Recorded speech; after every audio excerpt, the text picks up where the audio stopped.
विधानसभा सरपंच विरोध में मंतव्य दे हरणघड़े गंजाम जिला आसिका विधायक सरोज कुमार पाढ़ी विधायक को पदरु बरखास्त और सरपंच मानक क्षमा मागंतु बोली दाबी करी राजरास्ता को ओह्लैछंती सरपंच संघ।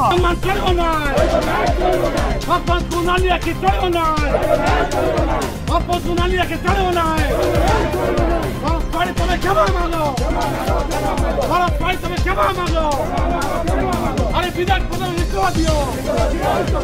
अरे पानी हाय अरे पानी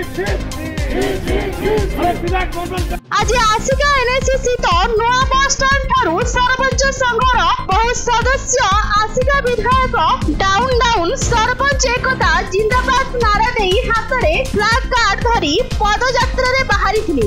एही पदयात्रा विधायक बाजार कोर्ट रोड सुनंदा साही तालुका देई तहसील कार्यालय रे पहुंचीथिला। एठारे राष्ट्रपति उद्देश्य रे भंजनगर उपजिलापाल उनको दाबी पत्र प्रदान कर जाइथिबा देखिबाकू मिलिछि।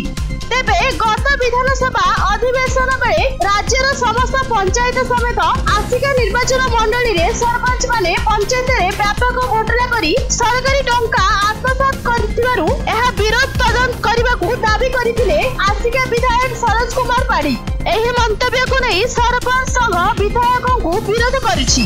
तेबे आज सरपंच संघ पक्षरु आयोजित पदयात्रा और प्रतिवाद अवसर में आसिका ब्लॉक सरपंच संघ सभापति भवानी शंकर कलिकों समेत ब्लॉक और जिलार विभिन्न पंचायतर सरपंच माने सामिल होइतिबा देखिबाकू मिलिछि।